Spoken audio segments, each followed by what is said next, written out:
Graça e a paz, queridos irmãos, estamos aqui agora no nosso terceiro bloco e o último bloco também sobre a história da igreja do Seminário Teológico Paulo Lemos Macalão. Sou o pastor Jaime Júnior. É um prazer ter você nos acompanhando nesse estudo tão importante. Estaremos vendo agora os eventos que culminarão com o advento da reforma. Como Deus entra na história humana para que Deus faça a sua história acontecer. É um prazer você estar conosco. Seja bem-vindo em nome de Jesus. Vamos agora, meus irmãos, a um tópico extremamente importante e triste da história da igreja, que é a Inquisição, a história da Inquisição, né, também chamado de Tribunal do Santo Ofício. A igreja já vinha passado por profundas transformações. Nós lembramos que a igreja, lá na nossa aula anterior, nós vimos que a igreja até o ano de 323 era uma organização perseguida. A igreja sabia muito bem o que era ser incompreendida, rejeitada e perseguida. Nós já havíamos falado que milhares de cristãos já haviam sido mortos, assassinados por sua fé em Cristo. Crer que ele era o Filho de Deus, o Salvador do mundo, rejeitar o paganismo, rejeitar a imoralidade e rejeitar tudo aquilo que não era virtude no ponto de vista da religião. E a igreja passou um primeiro processo inicial, que foi aquele quando Constantino, então, se converteu e passou a apoiar a igreja então deixou de ser perseguida e recebeu até privilégios do governo, mas também a igreja, sob Constantino, passou a ter uma administração compartilhada com o Estado. E nós vamos ver que também depois de Constantino, aí já sob o imperador Teodósio, uma nova e sombria fase se apresenta para a igreja. Teodósio I não só reconhece a igreja, né, como favorecida, mas também determina que o cristianismo seja a religião oficial do Império Romano. E mais ainda, ele também decreta que todos aqueles que não professam a fé em Cristo ou no cristianismo devem ser punidos. E isso, infelizmente, vai se tornar um laço muito grande para a igreja. A igreja que já sentia as dores da perseguição, ela deveria se compadecer daqueles que, como ela anteriormente, foram perseguidos, e ela se compadecer deles. Mas, lamentavelmente, nós vimos que a igreja também, sob a influência de muitas pessoas que entraram nas suas fileiras, pessoas não convertidas, pessoas que não nasceram de novo e começaram a tomar cargos de liderança, essa igreja assimilou as ideias do imperador e realmente passou agora a ser uma instituição perseguidora. Aqueles que não criam no seu conjunto de dogmas de fé passam também a ser perseguidos, alvos de perseguição da parte da igreja. E isso vai perdurar por muito tempo, até que um fato novo e mais sombrio ainda vai acontecer na história da igreja, que vai ser a instalação da Inquisição, o Tribunal do Santo Ofício. A Constituição promulgada pelo Papa Lúcio III em 1184 seria a origem dessa Inquisição. Essa Inquisição, Tribunal do Santo Ofício, se trata e é considerado o mais infame da história. Ele foi responsável pela morte de dezenas de milhares de vítimas. O Tribunal da Inquisição foi usado pelos papas por 500 anos, a fim de que eles pudessem se manter no poder e castigar os hereges. Quem eram esses hereges? Qualquer pessoa. Todos que se opunham aos atos praticados pelo clero ou que faziam algo não autorizado por ele. Qualquer pessoa que fugisse do seu ideal, da sua visão de mundo, da sua visão, dos seus conceitos, né, eles seriam alvo dessa Inquisição. Nós vimos aí, né, que qualquer cientista, qualquer pessoa que apregoasse um ideal, uma ideia diferenciada do que a igreja pensava, ele era considerado um herege e estava passivo de morte. E a questão, além dessas mortes, não foram só a perseguição. No decorrer desse tribunal, dessa Inquisição, torturas, né, elementos de tortura, instrumentos de tortura, mortes de formas as mais assustadoras possível foram impostas a essas pessoas, de forma desumana, de forma cruel, em que, na verdade, Deus se afastou dessa determinação e quem tomou conta de tudo isso foi a crueldade humana e a ação de Satanás dentro desse grupo que cometeu tanta perversidade. O Tribunal de Santo Ofício usava torturas e castigos para arrancar confissões de suas vítimas. E entre 1540 até 1570, durante 30 anos, uma quantidade de 900 mil pessoas foram mortas. Esses crimes eram feitos em nome de Jesus Cristo, por ordem direta do seu vigário, que era o Papa. Os irmãos imaginem, nós já falamos isso anteriormente. O Evangelho de Cristo é um evangelho de boas novas. A Bíblia dá várias orientações. O próprio Jesus sempre deixou claro, que a violência era uma arma que nunca pode ser usada por um cristão. Jesus ensinava que nós devemos abençoar a quem nos amaldiçoasse e devemos orar por quem nos perseguia. Jesus deixou muito claro que era incompatível com o Evangelho a vingança, o assassinato, a morte, quanto mais em nome de Deus. E foi tudo isso que aconteceu e fez com que a igreja se tornasse, então, uma instituição odiada por muitos, principalmente na Europa, onde isso aconteceu. O cristianismo, ele é, para quem tem acesso à história do cristianismo, e confunde a história de Cristo e do Evangelho com a história do cristianismo. As pessoas têm que entender que são coisas separadas. Quem lê a Bíblia vê claramente que determinadas atitudes tomadas por autoridades eclesiásticas não foram de acordo com o Evangelho. Mas, lamentavelmente, as pessoas elas não procuram fazer essa análise.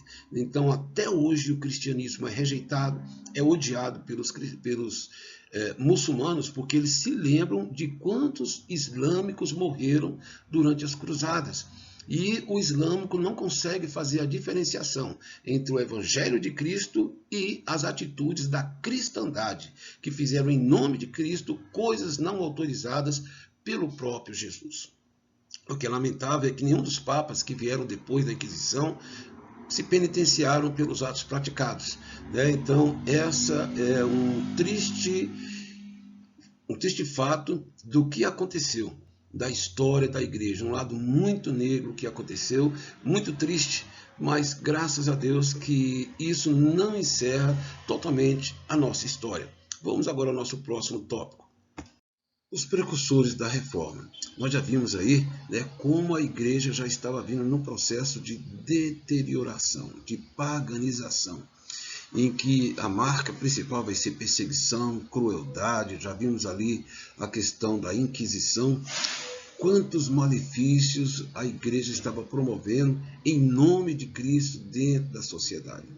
Mas Deus sempre levanta seus profetas, e nós vamos ver que o Senhor, mais uma vez, estará agindo para que a sua igreja, que ele disse que as portas do inferno não haveriam de prevalecer contra ela, a sua igreja continuasse na sua marcha, na sua caminhada.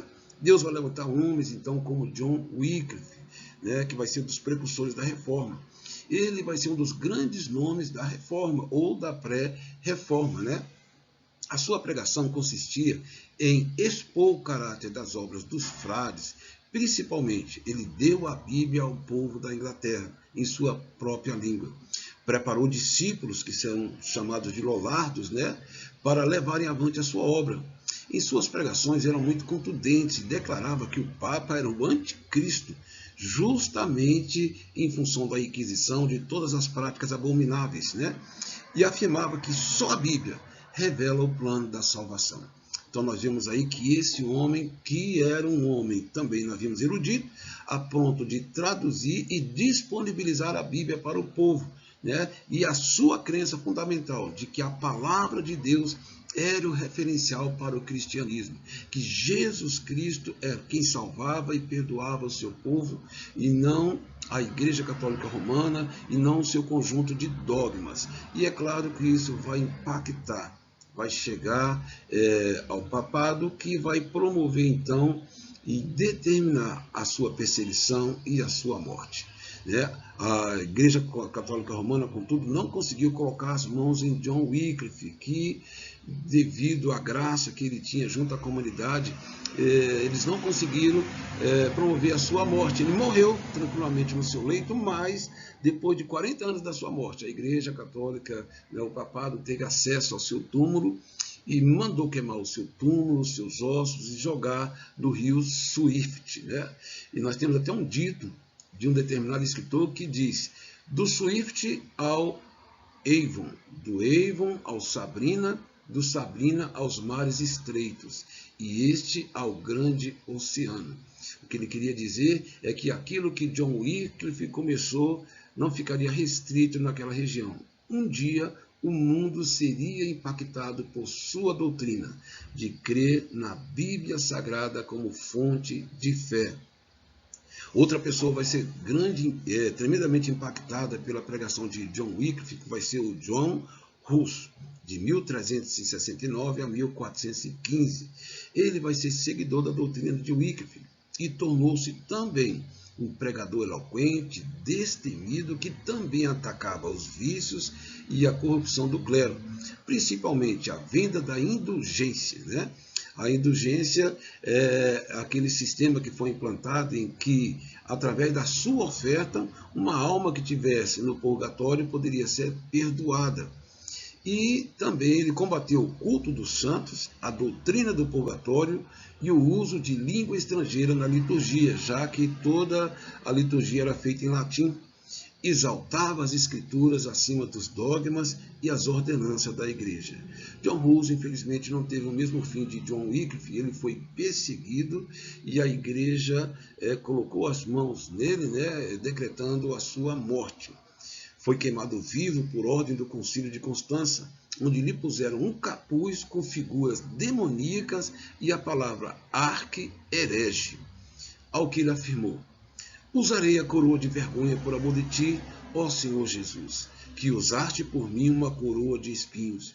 Ele morreu sob o fogo, cantando, dizendo: tu, filho de Davi, tem misericórdia de mim. Sua morte cruel levou muitos da Boêmia, né, em favor da verdade das Escrituras. Né? O sangue do mártir acabou virando semente. Né? Essa morte cruel e abominável levou muitas pessoas a se converterem. John Hus foi um dos grandes precursores da reforma, mas nós tivemos também outros, né, como Pedro de Blois, o Arnaldo de Brescia, Valdo de Leão, Savonarola, os albigenses e os anabatistas. Vemos agora esse importante acontecimento, esse movimento que vai mudar o direcionamento da história da humanidade, que vai ser o movimento do renascentismo, a renascença. Um movimento cultural renovado sob a influência do pensamento e a arte greco-romana. Nós já vimos lá atrás que as cruzadas, né, não lograram o sucesso que eles queriam ter em conquistar e dominar Jerusalém. Infelizmente, foram 8 cruzadas que não tiveram êxito, mas uma coisa de favorável aconteceu. Né? Pelo contato com essa civilização do mundo ocidental com o mundo oriental, esse contato permitiu um intercâmbio, troca, né? Tanto na questão comercial, trocas passaram a existir, né? O comércio passou a ser intensificado, mas também o intercâmbio cultural. Né? Aquele grupo de pessoas, aquela quantidade de pessoas que se dirigiam para aquelas regiões traziam informações sobre o mundo oriental, principalmente no tocante à sua cultura, né? Influenciada pela questão da cultura grega e da cultura romana. Isso chegou ao mundo ocidental e vai trazer um certo impacto. Os ideais da cultura grega romana, a filosofia grega romana, vai começar a influenciar também a cultura do mundo ocidental, porque ela era fundamentada, principalmente essa cultura grega romana, no questionamento, no pensamento. E nós sabemos que durante a Idade Média, né, o catolicismo romano procurou engessar na vida da sociedade a questão crítica, a questão do pensamento. tudo aquilo que fosse contrário aos ensinos, aos dogmas do catolicismo romano, todos aqueles que tentassem trazer uma ideia nova na história, está recheada disso, a pessoa era perseguida e era morta por causa disso. Tudo era fundamentado no ideal e na dogmática católica romana. Mas esse período da Renascença foi um período de transição da história humana, que se caracterizou pela renovação cultural, que acendeu o interesse dos povos pelas invenções e ideias novas, e o consequente desprezo pelos velhos hábitos e tradições que, em face das novas descobertas, se tornaram antiquados, ou seja, o pensamento crítico, a questão de poder se questionar, vai fazer parte agora da mente da sociedade. A sua principal contribuição foi a elevação da mente humana, despertando o interesse por ideias novas e lançando fora as velhas ideias. Ele foi uma forma de preparar os povos para receberem os novos princípios religiosos a serem adotados pela Reforma. Acredita-se, que se não for o Renascimento, a Reforma teria sido rejeitada pelos povos por estarem arraigados ainda naquelas tradições seculares, e no formalismo e na opressão vigente, ditada pelo catolicismo romano. O Renascimento contribuiu para libertar a mente humana a fim de entender e aceitar novas opções de vida, inclusive. Então teve esse lado positivo, o Renascimento, é claro, mas nós temos aí como lado negativo do Renascimento a questão da crítica e a questão também do homem estar aberto agora para questionar tudo e ao próprio Deus. O Renascimento ele vai favorecer um novo movimento que é o Iluminismo, em que vai ser um movimento totalmente voltado para o ser humano, em que ainda influenciado pela questão do pensamento católico romano, em que tudo era proibido, eles agora se sentem na liberdade de questionar tudo e a todos, e agora passa também o homem a ter o ideal de voltar-se para si mesmo, tendo o homem como centro, procurando ao máximo afastar a divindade. O humanismo também, que vai ser um desdobramento do renascentismo, vai provocar muitos males para a sociedade, mas isso nós estaremos vendo depois. Vamos agora a esse importante momento, o momento da reforma protestante, que irá definitivamente mudar os rumos da sociedade e da religião. E essa reforma vai ser conduzida por Lutero, Martinho Lutero, que nasceu em 10 de novembro de 1483, na Alemanha. Ele foi para a universidade já aos 16 anos, onde lá, pela primeira vez, ele teve acesso à Bíblia. E ali, ao ter esse contato com a Bíblia, ele exclamou: se Deus me desse esse livro para mim mesmo, ele não imaginaria jamais que esse anseio da sua alma de ter acesso à Bíblia para poder ali satisfazer a sua necessidade espiritual, ele não sabia que ele haveria de ser um instrumento a ser usado por Deus, não só para ter a sua Bíblia, mas disponibilizar a Bíblia para milhares e milhares de pessoas que também anelam conhecer a Deus. Ele se tornou monge na expectativa de obter salvação pela penitência e orações, tendo uma vida exemplar e dedicada, mas ainda sem obter a paz e a certeza da salvação. Lutero estava comovido no seu interior com incertezas, dúvida com relação ao seu destino final, e ele acreditava que, adotando então uma vida monástica, uma vida de monge, ele poderia encontrar respostas e paz para a sua alma, o que não aconteceu. Ele vai servir como professor na Universidade de Wittenberg, e ali ele é um grande conhecedor das línguas antigas e também da Bíblia no texto hebraico e no texto grego. Uma coisa vai começar o processo de mudança na vida de Lutero, que vai mudar o seu destino. Uma dessas coisas vai ser, a primeira delas, vai ser quando ele realiza a sua peregrinação para Roma. E ali ele fica extremamente decepcionado ao se deparar com um ambiente de depravação e impiedade. Aquilo vai muito incomodar Lutero, mas outros fatores também vão acontecer. Em 1508, ele vai, no seu devocional, ele vai estar lendo e ser impactado pela leitura do livro de Romanos, em que o apóstolo Paulo diz que o justo viverá pela fé.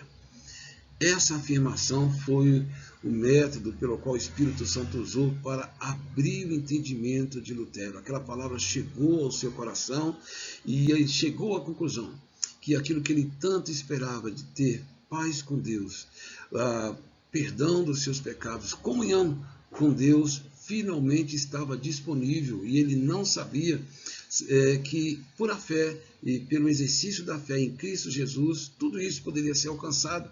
Salvação pela fé em Jesus Cristo. Toda a história de Lutero agora vai mudar em função desse conhecimento, dessa convicção de que ele passou a ter por meio da fé em Jesus Cristo. Essa descoberta mudou a sua vida e o curso da história.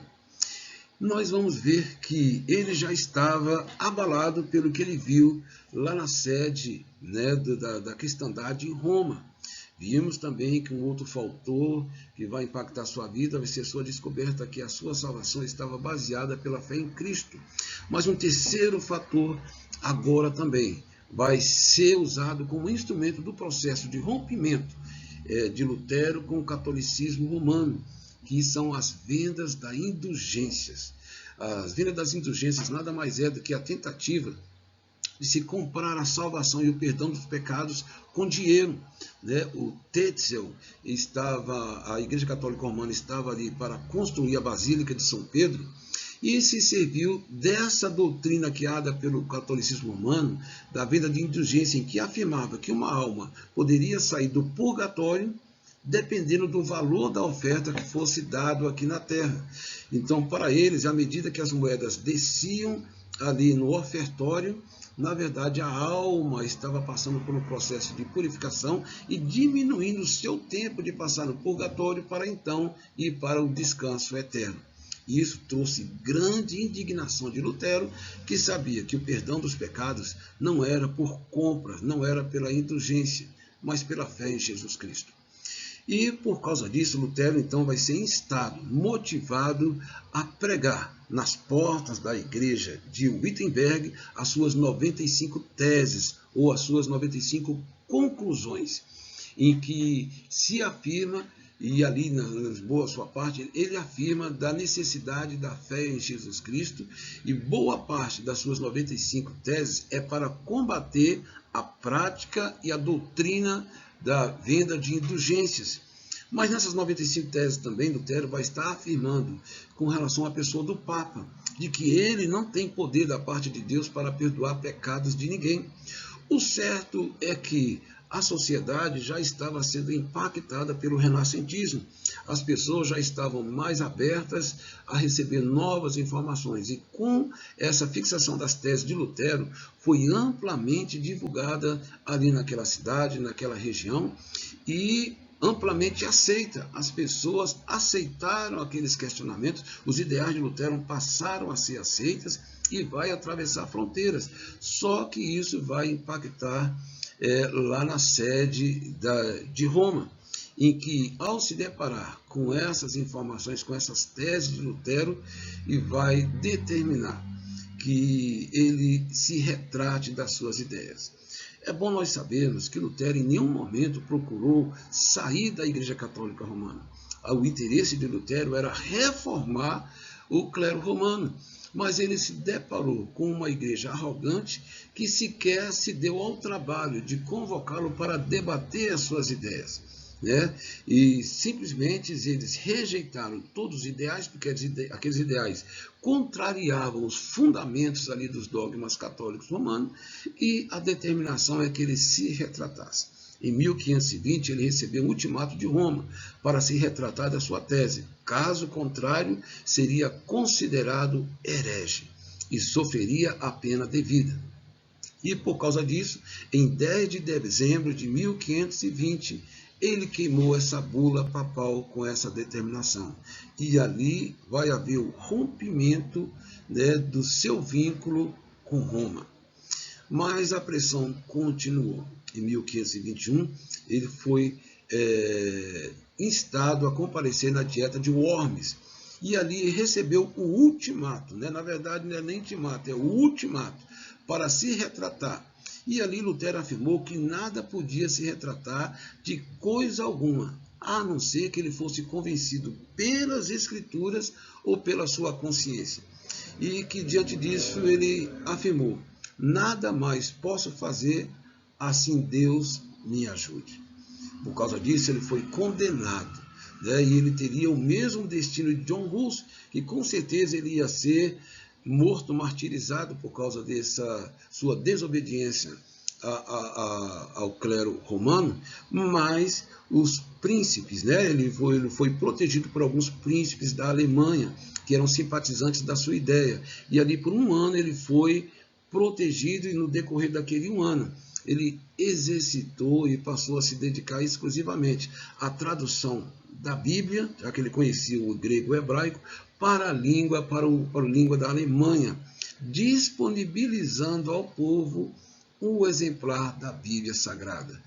Isso vai fazer com que mais ainda haja expansão dos ideais da reforma.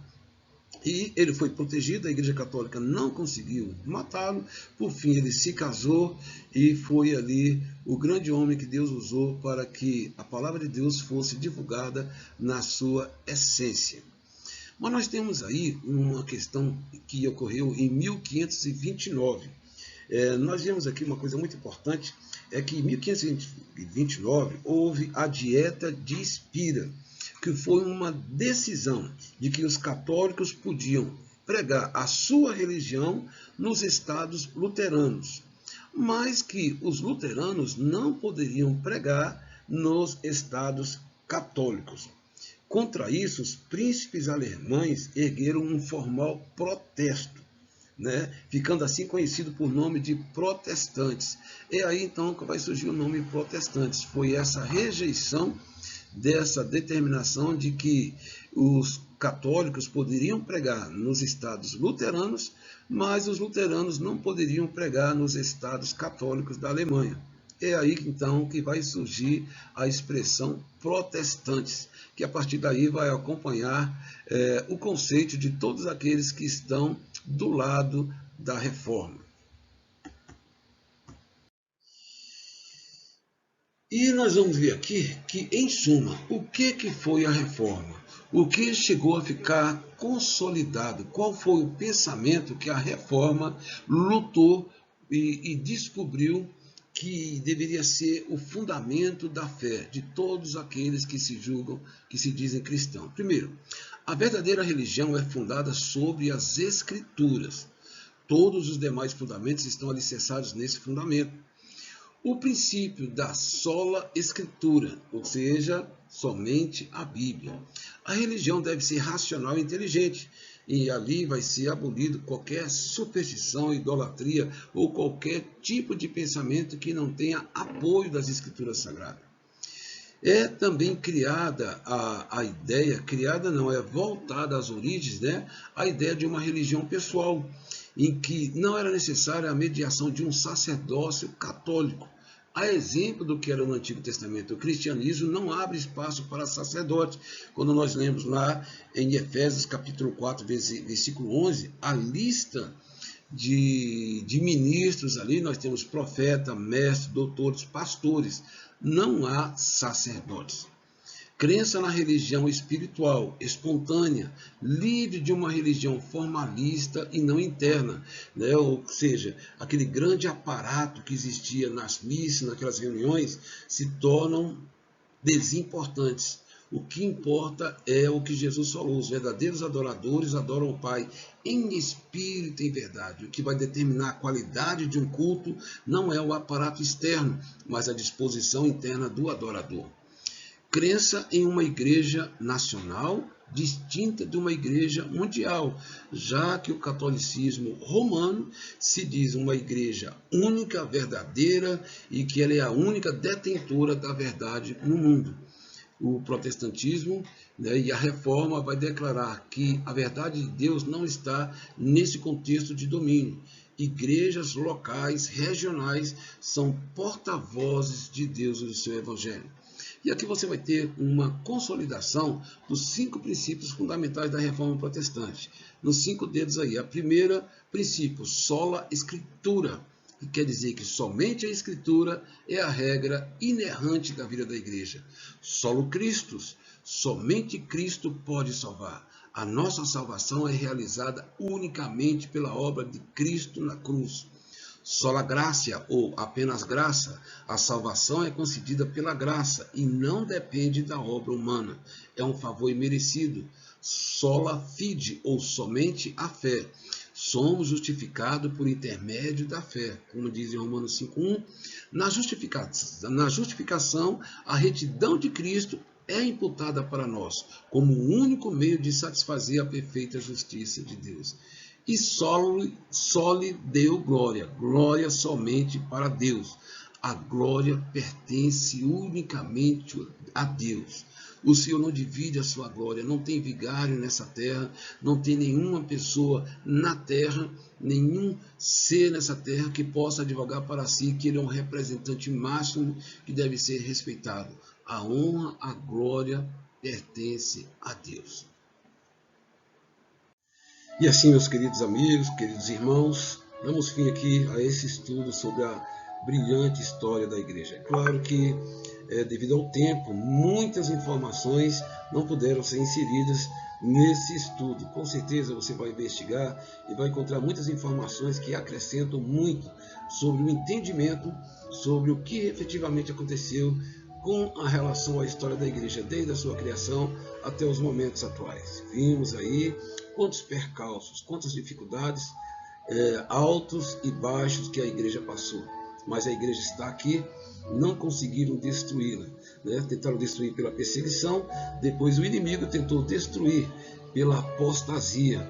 Mas a promessa que está aí, que você está vendo, é que as portas do inferno não prevalecerão contra a igreja. O Senhor que a criou, a sustenta, levanta homens e mulheres que em determinados momentos são indispensáveis para que haja todo aquele processo de salvação pela qual a igreja foi criada. Deus abençoe que você seja um instrumento de Deus. Hoje a história está na sua mão e você pode mudar o destino de uma cidade, de pessoas, de uma nação, sendo fiel à palavra de Deus. Que Deus te abençoe. Foi um prazer muito grande estar conosco nesse ciclo de estudos.